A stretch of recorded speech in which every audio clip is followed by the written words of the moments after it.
Ladies and gentlemen, let me present to you the Erotic Adventures of Zorro, also known as the Sexcapades of Don Diego.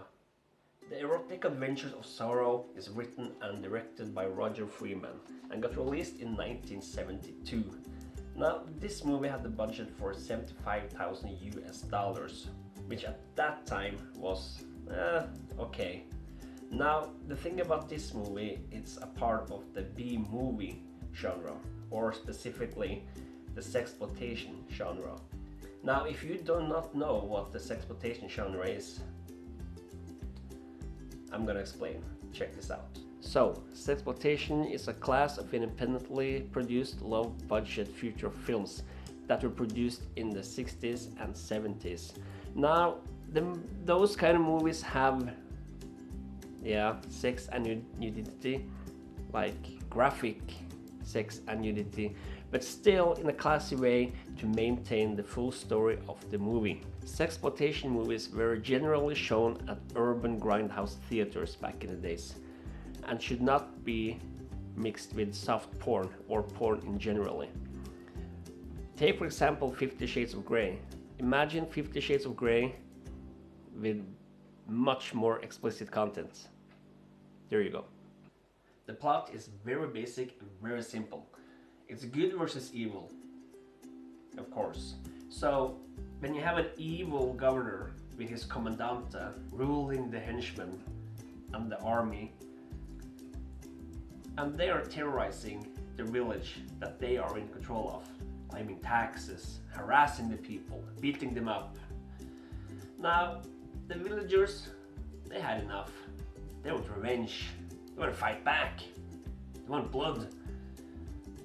Now, what are we gonna call? Not Ghostbusters. No, Don Diego. So, how do they get hold of him? Because he is in Spain. He joined the army and he fucked off to Spain. So, they write him a letter and say, we need you to come home. We're in crisis. You can help us. Oh sure, he does come home. He does. Now, he come home with a twist, that's for sure. He's gonna save the day, alright. At the same time, he's gonna disguise himself as being gay. Gay by day, fighting crime by night. Now that's his tactic. And man, it's it's amazing, I'm telling you, it's amazing.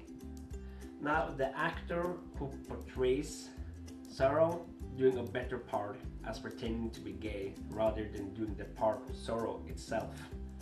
Now, the reason why Don Diego is fooling everybody and disguising himself as gay is to come under the skin to the Commandante, which you can see through the entire movie, where he will go all the way. He will go all the way just to get under his skin. And he does get under his skin. Now, the dialogue is what you can expect. Plain, platonic, simple. No emotion attached to the dialogue between the actors, which you can accept from a low budget movie who has 75,000 US dollars in their budget. Now, don't get me wrong, because even the dialogue is bad, there are some great puns, some great jokes, and I laughed a lot through that movie. Now, despite all the dialogue, there are more sex scenes, or at least I felt that's more sex scenes rather than acting scenes. And when there are acting scenes, they're all about puns, jokes, name calling. Also, to be a Zorro movie, I never ever heard in a Zorro movie that much of profanity, modern profanity. It's fuck this, fuck that. I did not see that on other Zorro movies, but hey, once again, this is a sexploitation. Now, this is a Zorro movie, so you should expect violence, bloodshed, and fighting. A lot of fighting. No, you will not. It's all about the sex. It's a sexploitation movie. The fighting, little.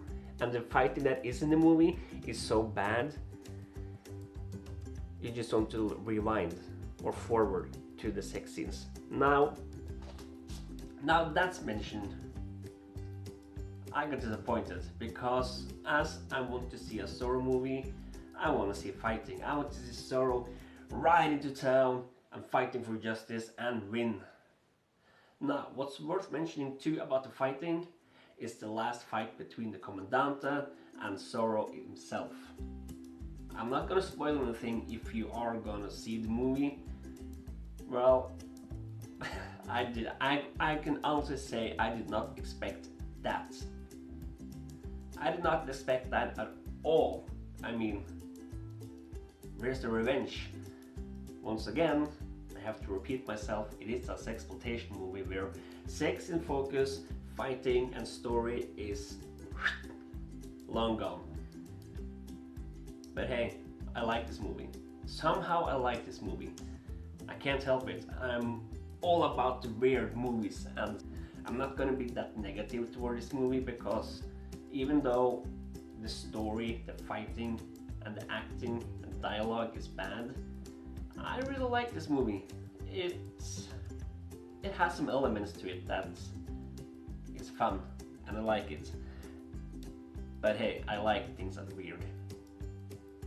Actually, I love it. There's nothing more else to say about this movie, because when I looked it up on the internet, I could not find that much info about it, because it's so dug deep in the movie archives that it's hard. The only thing you can find is on IMDb and some Wikipedia stuff, but that also don't give you that much. So I recommend, if you like weird movies and B movies and sexploitation movies and retro movies at all, check it out. Hey, it's a lot of fun. Now, to sum this movie up, despite all the negative I've been saying about this movie, it's still a treasure in the pile.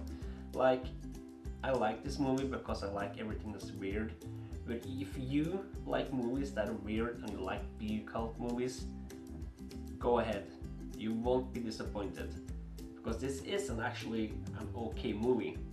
In the future, I'm gonna be reviewing a lot more retro movies and video games. Now, if you have any suggestions on what movie I should review or watch, please comment below. Also, don't forget to hit that subscription button. Retro Nights out.